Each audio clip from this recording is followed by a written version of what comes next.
Okay, here today to talk about another classic Gottlieb wedgehead, Gigi.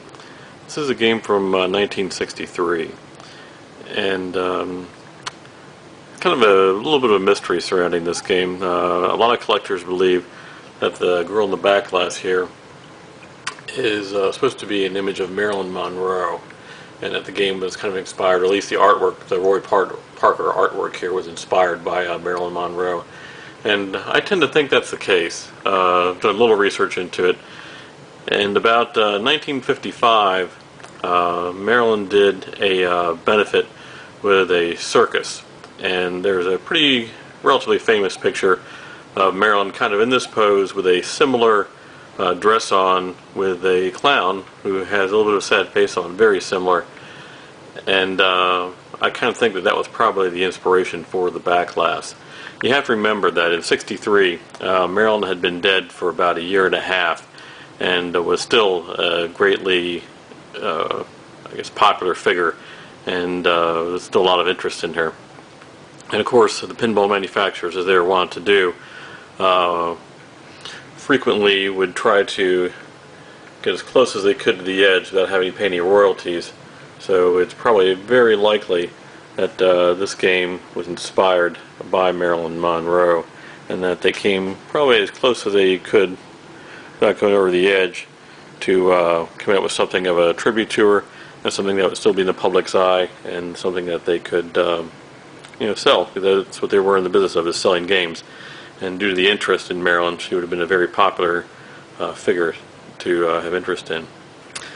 The clown theme is also fairly,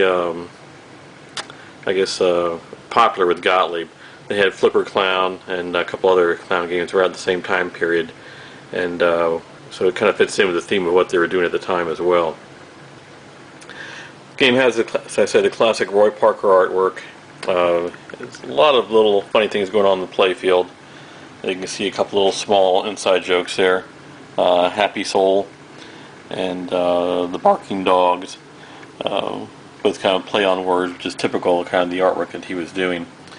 And as you move up here, you can kind of see right at the top here the Bathing Beauty with the little sign up there with the Jack in the Box.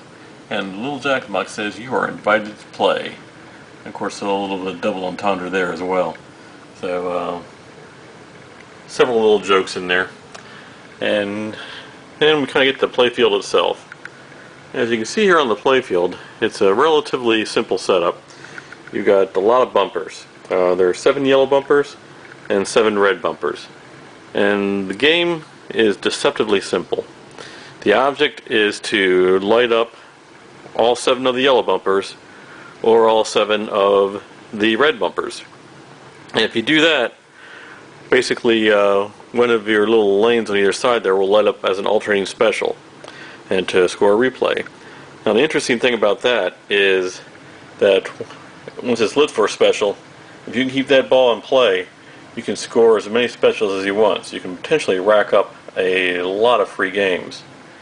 The devilishly hard thing about the game is that each time you hit one of the yellow bumpers, the corresponding red bumper goes out. Each time you hit one of the red bumpers, the corresponding yellow bumper goes out.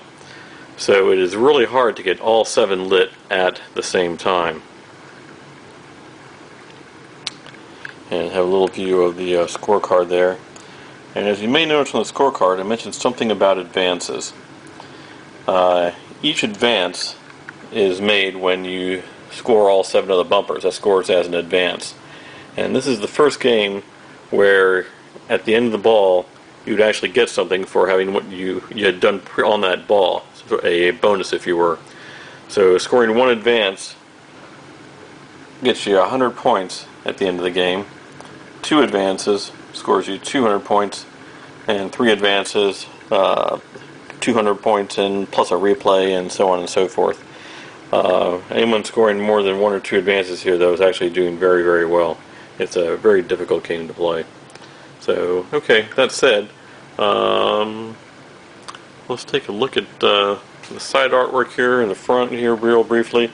front is very plain, as opposed to most of the other wedge heads, which usually had some sort of artwork on the front. Has a typical Gottlieb wedge head, red, white, and blue. You know, some sort of geometric design theme going on, as you see. And that's covered on both sides of the game. There we go. And that's what the game looks like. So now that we've seen what it looks like, why don't we see what it plays like.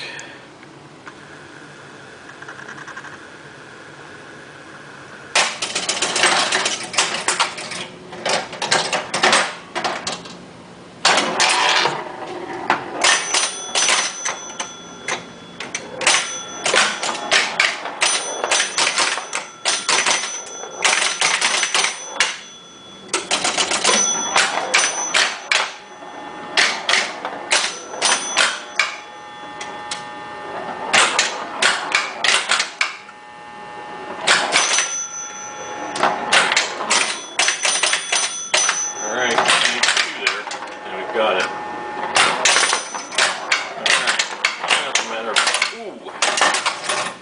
Alright, we see there I scored 7 red ones, which is the easiest one to get, and I had the special lit, but couldn't take advantage of it. And at the end of the ball, of course, everything resets. But I do have the one advanced now. So let's see if I can do better on this ball.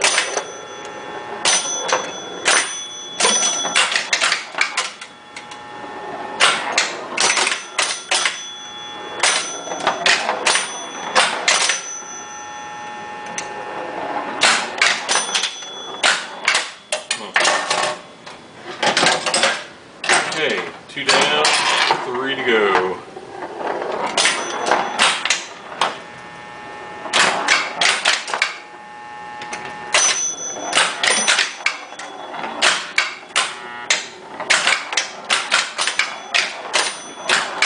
Need a 4 there.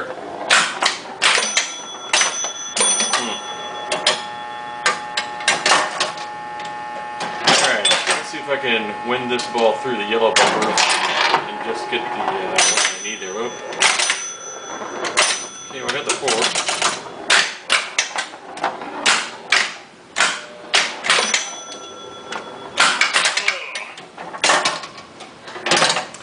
4. Alright, last ball. As you can see, it can be very frustrating. The problem is, now that I all have most of red ones, I'm making my way through the yellow ones there.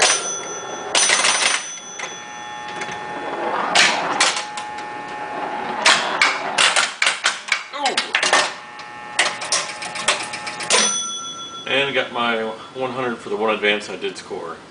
So that's a little bit of the gameplay, and that's a little bit of the game.